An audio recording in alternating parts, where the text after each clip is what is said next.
Bagus ini pertanyaan untuk klarifikasi. Ada rekam jejaknya ucapan itu? Ada? Coba bacakan. Supaya teman-teman tahu. Gimana? Bacakan. Rakyat tagih janji bubarkan Nasdem, Paloh bersilat lidah ngeles tak pernah bilang mau bubarkan Nasdem jika kadernya korupsi. Sebut ketum tolol, loh ngatain diri sendiri, jilat ludah sendiri. Halo, selamat datang di channel Redaksi Jurnal bersama JJ. Pemberitaan Republika, Pak. Republika yang menulis Republika dan ditanya oleh Republika. Kapan saya bicara, kepada siapa saya bicara, di mana audiens? 3 Juni 2015 saat pembekalan caleg Partai Nasdem. Iya, enggak demikian meaningnya. Enggak ada lebih tolol. Ketua umum partai mengatakan kalau ada kader partai yang korupsi, partai dibubarkan. Bodoh. Tidak benar, Pak. Enggak, itu dia salah. Karena memang tidak ada itu. Meaningnya bukan begitu. Jadi makna yang sesungguhnya bukan itu. Digeleddahnya rumah dinas Menteri Pertanian juga ruang kerja di Kementan membuat siapapun yang berkaitan dengan Nasdem spot jantung. Ya, dari sederet kasus yang dialami oleh menteri-menteri dari Partai Nasdem ini, tentu semua ini akan menambah deretan rekam jejak hitam bagi Partai Nasdem itu sendiri. Dan saya membayangkan ya, bisa jadi ya Surya Paloh saat ini sedang panik karena apa? Karena banyak sekali menterinya yang tersandung kasus korupsi. Apalagi ya kalau melihat elektabilitas bakal calon presiden yang diusung oleh Partai Nasdem ini semakin melorot. Ya, tentu semua ini akan menambah rasa kepanikan bagi Surya Paloh sebagai Ketua Umum Partai Nasdem. Nah, yang menjadi pertanyaan kemudian adalah apakah dari kasus yang dialami Menteri Pertanian ini akan menyeret banyak nama-nama baru? Nah, apakah nama Surya Paloh juga akan terlibat dalam pusaran kasus korupsi di Kementerian Pertanian? Ya, kita tunggu sajalah kelanjutannya seperti apa. Yang jelas, semua pertunjukan ini baru dimulai. Spirit semangat kita untuk anti korupsi nggak ada artinya kita ini kalau kader kita jangan bisa melakukan perbuatan-perbuatan tercela. Itu apa kita punya institusi seperti ini? Nah, spirit adalah seperti itu. Jadi bukan letterlek ada kader partai ya. Siapa menjamin kader partai itu penyusup bisa masuk jadi kader partai kita hari ini? Kemudian melakukan perbuatan tidak tercela. Kemudian pada anak-anak negeri ini yang datang dengan penuh cita-cita, idealisme, pengabdian, berjuang bersama di dalam satu partai, harus menjadi korban karena 1, 2, 3 orang yang tidak tepat. Ketua Umum Partai Pengusung Anies Baswedan sebagai capres ini mengaku bahwa semua orang bisa saja masuk dalam kesalahan. Kami berupaya sebaik-baiknya. Kami tidak mampu untuk menjamin pasti akan lagi terulang, ujar Pak Surya Paloh saat konferensi pers di Nasdem Tower, Jakarta, Rabu tanggal 17 Mei 2023. Lalu bagaimana dengan tanggapan Anies? Kata Anies, konsekuensi dari sikap dan pilihan yang diambilnya besar bagi Bang Surya Paloh dan bagi Nasdem. Kata Pak Anies, menurut saya sih ini serem banget. Begini, kita sama-sama tahu ya bahwa Nasdem berjasa dalam pencapresan Anies. Tapi belum jadi presiden aja, ketika ada petinggi Nasdem yang tersangkut masalah korupsi, Anies seperti sedang membalas budi dan membelokkan isu dari isu penegakan hukum menjadi isu politik praktis, seolah pihaknya sedang dizolimi. Ketua Umum Partai Nasdem Surya Paloh pernah mengumbar janji akan membubarkan partainya jika ia menemui salah satu kader yang melakukan tindak pidana korupsi. Ikrar janji tersebut disampaikan langsung oleh Paloh pada 3 Juni 2015 di acara pembekalan caleg Partai Nasdem di Hotel Mercure Ancol, Jakarta Pusat. Kata Paloh kala itu, tidak layak Partai Nasdem dipertahankan bila ada kader yang terbukti korupsi. Nah, 8 tahun telah berlalu. Kini satu persatu kader Nasdem ditangkap KPK atas dugaan tindak pidana korupsi. Apakah janji Surya Paloh akan ditepati? Alih-alih menepati janji sucinya 8 tahun lalu, Surya Paloh justru meralat ucapannya tersebut. Ia mengklaim pernyataannya itu disalahartikan. Paloh mengakui ucapannya itu salah sebab arti dari pernyataannya 8 tahun lalu tidak demikian. Kata Surya Paloh, Gak demikian meaningnya, gak ada yang lebih tolol dari ketum partai yang mengatakan kalau ada kader partai yang korupsi partai dibubarkan. Bodoh dia. Itu saya salah, memang tidak ada itu, meaningnya bukan begitu. Allah mengklaim pernyataan yang diucapkan medio 2015 lalu bermakna semangat untuk memberantas korupsi. Sebagai wadah memperjuangkan anti korupsi, justru Nasdem harus terus bertahan untuk meneruskan semangat melawan korupsi. Meski demikian, Paloh tak bisa menjamin jika kadernya melakukan perbuatan tercela atau penyusup. Bagi seorang politisi oportunis, membual adalah salah satu strategi yang lazim dilakukan. Aksi membual yang sadar dilakukannya justru akan berujung keterkejutan saat publik kemudian mempercayainya. Salah satu contohnya Anas Urbaningrum yang siap digantung di Monas jika terbukti menerima uang hasil korupsi. Ada pula Amin Rais yang sesumbar akan berjalan kaki Jogja-Jakarta jika Jokowi terpilih jadi presiden. Publik paham itu sebuah bualan yang mustahil dilakukan dan kini mereka menikmati karmanya meski kasus Omdo tersebut sudah dimaafkan. Omongan bualan yang paling telak disampaikan seorang Surya Paloh, yaitu ketum sekaligus CEO Partai Nasdem. Jika kader Nasdem ada yang korupsi, maka partai akan dibubarkan. Bukan sekelas kader, tapi mantan sekjen Nasdem, Johnny G. Plate, kini sedang menjalani sidang kasus korupsi di kementerian yang dipimpinnya.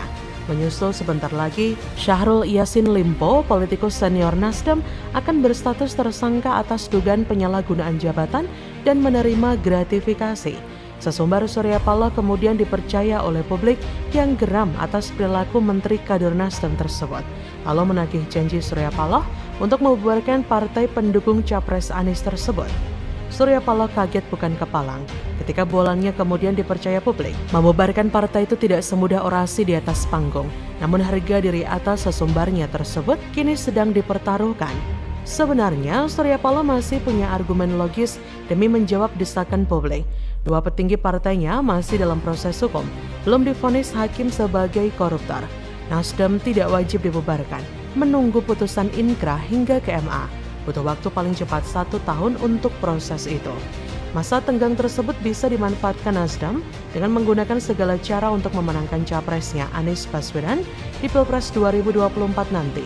Dengan kekuatan finansial tanpa batas, Surya Paloh akan berjuang sampai titik saldo terakhir demi menjadikan Anies presiden. Sama dengan Prabowo yang mengeluhkan asetnya tidak berkembang karena selama 20 tahun tidak berkuasa. Maka target Pilpres 2024 bukan jadi pemimpin atau presiden, tapi menjadi penguasa demi mengembangbiakkan hartanya. Surya Paloh pun demikian, memenangkan Anies menjadi presiden demi menyelamatkan sesumbar Surya Paloh kepada Nasdem. Targetnya dengan Anies Presiden 2024, kasus korupsi 2 kadernya bisa bebas, diganti menjadi kasus kelebihan bayar. Maka Pilpres bagi 2 kubu kontestan Pilpres adalah sebuah pertaruhan egosentris, bukan tentang bagaimana mengemban amanat rakyat. Menyedihkan, tapi itulah fakta di bawah meja. Beruntung kita masih menyisakan 1 stok capres antitesis keduanya.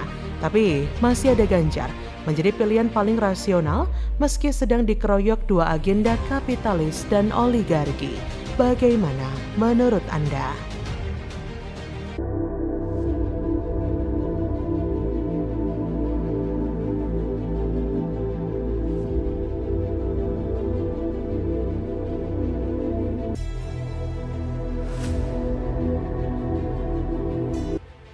Pencitraan basinis.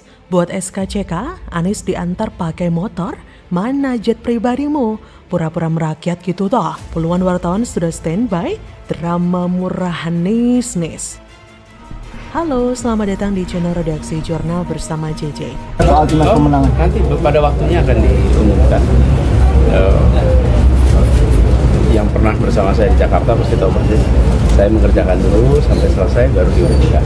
Nggak biasa ngumumin di awal. Pak Surya menginfokan katanya Bapak akan didaftarkan pada hari pertama. Apakah juga Bapak sudah siap untuk daftar ke apa? Pembukaan. Iya, kapan aja didaftar, kapan saja dibuka, insya Allah sudah siap. Makanya waktunya udah. Jadi badan pekerja yang sudah mulai bertugas, mereka sudah menyiapkan itu semua. Jadi administrasinya dan hal substantif itu semua diselesaikan di badan pekerja. Jadi baja itulah yang menyiapkan semuanya. Jadi penting sama video yang pertama waktu Pak Anies naik pesawat pribadi. Dia begitu gagah, percaya diri sama kelihatan sudah terbiasa banget. Ya kita semua memang jadi bertanya-tanya, yang mana sebetulnya kepribadian Pak Anies itu? Apa benar Pak Anies ini orangnya merakyat? Apa benar Pak Anies ini akrab sama rakyat kecil? Jawabannya ya jelas ya lur, kita wong cilik gak mungkin ketipu sama akal pencitraan Pak Anies yang merakyat itu. Bener apa ora lur? Ya kalau menurut sedulur gimana lur? Percaya apa ora kalau Pak Anies itu merakyat lur?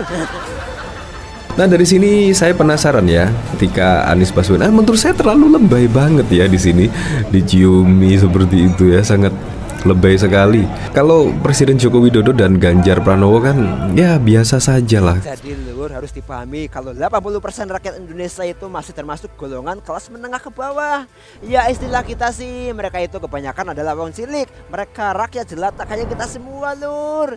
Nah kalau di mata rakyat jelata ya jelas ya lur, kalau yang dipentinginnya pemimpin yang memiliki perasaan merakyat. Jadi kita merasa ada ikatan gitu sama pemimpin kita lur. Ya kalau capres-capres yang kaku kalau ketemu rakyat bisanya sok ngajarin, ya kita kurang merasa suka kan lur. Bener mbok lur. Pegiat media sosial Yusuf Muhammad menyentil bakal calon presiden Anies Baswedan. Menurutnya, Anies tengah memainkan drama menjadi baca pres termiskin. Sindiran Yusuf merespon aksi Anies yang dibonceng menggunakan motor ke gedung Baintelkam Polri Cilandak Jaksel, Senin 25 September. Anies datang untuk mengurus SKCK sebagai persiapan pendaftaran Pilpres 2024. Anies tiba sekitar pukul 11.40 WIB diantar dengan sepeda motor. Yusuf Dumdum lewat akun pribadinya juga menyebutkan bahwa apa yang dilakukan Anies sebagai bentuk kacung oligarki. Sebelumnya, Anies pernah disorot karena menggunakan jet pribadi ketika berkunjung ke sejumlah daerah. Ketua DPP Partai Nasdem, Willy Aditya, membela Anies terkait penggunaan jet pribadi itu. Menurutnya, baca pres yang diusung Nasdem itu tidak ingin membebankan fasilitas yang diperuntukkan untuk masyarakat umum. Lagi pula, bagus adanya bila ada seseorang memberikan keluasan rezeki, kemudian memfasilitasi Anies dengan jet pribadi. Akan tetapi, Anies juga mengaku masih mencicil untuk rumah yang ditempatinya. Hal ini disampaikan Anies di hadapan Najwa Shihab saat ada di Universitas Gadjah Mada. Awalnya, Najwa bilang Anies merupakan baca pres termiskin dari dua baca pres lain, Ganjar dan Prabowo. Jumlah kekayaan ketiga baca pres ini dilihat dari ELHKPN, Anies dan Ganjar terkendala belum memiliki aset berupa rumah. Tapi meskipun mengaku masih mencicil rumah, yang dilakukan oleh Anies justru berbanding terbalik saat kampanye. Banyak fasilitas mewah yang mengelilingi Anies. Lagian apa yang dilakukan Anies kelihatan banget settingan dan pencitraan. Banyak wartawan yang sudah standby loh nungguin Anies datang. Kalau nggak dikoordinasi sebelumnya ya mana mungkin. Ini rakyat dianggap kayak bego banget gitu apa gimana sih Nis? Lihat konten begini terus kemudian percaya ente itu down to earth. Kemana-mana naik motor. Apa kabar jet bohir pas keliling Indonesia kemarin dong? Rakyat nggak akan percaya Anies itu terlihat sederhana. Rakyat sudah cerdas kalau itu Anies memang dekat dengan Bohir Kacung. Sebab tanpa adanya Bohir, Anies nggak akan bisa se-famous ini. Kelicikan Anies terus-menerus memang bekerja hampir setiap waktu, siang dan malam dan mungkin juga detik demi detik, Anies terus melakukan upaya strategi pencitraan. Usaha seperti itu tidak masalah ya, mungkin itu juga salah satu ikhtiar. Namun kalau tidak dibarengi dengan prestasi, bisa jadi semesta tidak merestui dan akhirnya tidak akan menjadi presiden. Mungkin seumur hidupnya Anies akan terus melakukan pencitraan, tetapi pada akhirnya terbentur juga.